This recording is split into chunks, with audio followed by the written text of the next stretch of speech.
Hi everyone, this is Aprajda from evidyarthi.in. So let's continue the topics from your chapter number 8, Women, Caste and Reform. ठीक है, so women write about women. ठीक है, अब क्या हो रहा था कि जो जितने भी एजुकेशन थी वो वुमेन्स को भी मिलने लग गई थी. वुमेन्स भी वही पढ़ाकू हो रही थी, पढ़ रही थी, उनको जो सुविधाएं थी वो धीरे धीरे दी जा रही थी. ठीक है, and Begum of Bhopal started schools for Muslim girls. In 1880, women started entering university, became doctors and teachers. अब आप देख सकते हैं जितनी भी हमारी वुमेन्स थी वो धीरे धीरे करके एजुकेशन का जो झंडा था वो उनके हाथ में था, यानी कि अब उन्हें एजुकेशन मिलने लग गया था.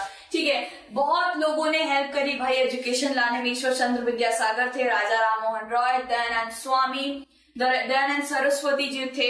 बहुत से ऐसे लोग थे जिन्होंने भाई ये जो एजुकेशन है फॉर वुमेन्स, देखिए आप इनमें से देखिए सारे मेंस ही हैं ज्यादातर. वुमेन्स तो थी लेकिन मेंस ही चाहते थे कि ये चीज चेंज हो. ठीक है, यूनिवर्सिटीज खोली गई 1880 के दौरान पे सारी लड़कियों को एजुकेशन प्राप्त होने लगी. क्रिश्चियन मिशनरी यानी कि कुछ क्रिश्चियन स्कूल्स भी खुलने लग गए थे जहां पे थोड़े से लोअर क्लास के लोग जितने भी थे वो लोग भी एजुकेशन उन्हें भी मिलने लग गया था. सिर्फ मिडिल क्लास नहीं, लोअर क्लास के लोगों को भी एजुकेशन मिलने लग गया था. डॉक्टर बन रही थी भाई, टीचर बन रही थी. देखिए डॉक्टर है, ये डॉक्टर बन रही थी एंड टीचर बन रही थी, अपने बारे में लिख रही थी. और जितनी भी उनको लग रहा है कि हमारे साथ भाई ये प्रताड़ना हो रही है उसके बारे में भी नॉवेल्स, बुक्स, पैम्पलेट, लीफलेट, बहुत सी चीजों में लिख रही थी और उनको फैलाने की कोशिश कर रही थी. ठीक है, अब आता है Nehru Bose demand for equality. Pandita Ramabai provided shelter to womens. ठीक है,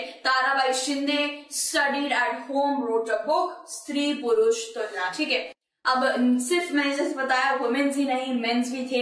नेहरू थे, जवाहरलाल नेहरू थे, और बोस थे, सुभाष चंद्र बोस देख सकते हैं, बी आर अम्बेडकर. ऐसे बहुत से लोग थे जो वुमेन्स को चाहते थे वो एजुकेट हो. ठीक है, उनको भी इक्वालिटी मिले. एंड फिर आता है पंडिता रामाबाई की बात आती है जिन्होंने विधवा औरतों को शेल्टर दिया था. विधवा औरतों को पूरा एक होम दिया था जिसमें वो रह सकती थी. विधवा औरतों को जब उनके पतियों की डेथ हो जाती थी ना, तो ये कहा जाता था कि वो डेथ उन्हीं की वजह से हुई है, तुम्हारी वजह से हमारे बेटे की मृत्यु हुई है, उसमें उसकी क्या गलती थी. ठीक है, और ये ऐसे ही करके उस पर बहुत ज्यादा प्रताड़नाएं होती थी, उसे बहुत ज्यादा वायलेंस उस पर किया जाता था. बहुत ऐसी चीजें थी. सब घरों में ऐसे नहीं होता था, कुछ कुछ घरों में होता था ऐसे. ठीक है, एंड ताराबाई शिंदे थी. ताराबाई शिंदे भाई अपने ही घर में उन्होंने पढ़ा है, यानी कि अपने आप से पढ़ के उन्होंने एक बुक लिख दी भाई, स्त्री पुरुष तुलना, यानी कि वुमेन एंड मेन की कंपैरिजन के ऊपर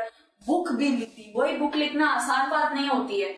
आप देख सकते हैं ताराबाई शिंदे है जिन्होंने क्या करा है, जिन्होंने बुक लिखी है. ठीक है, तो स्त्री पुरुष तुलना. और पंडिता रामाबाई, ये देखिए ये है, इन्होंने अपने ही आप से घर में पढ़ाई करी है. ठीक है, और आप देख सकते हैं ये छोटा सा वीडियो है. देखिए बच्ची पढ़ रही है एंड उसके बाद वो ईटा ढोने के लिए यानी कि चाइल्ड लेबर करने के लिए भी अपने फैमिली की हेल्प कर रही है.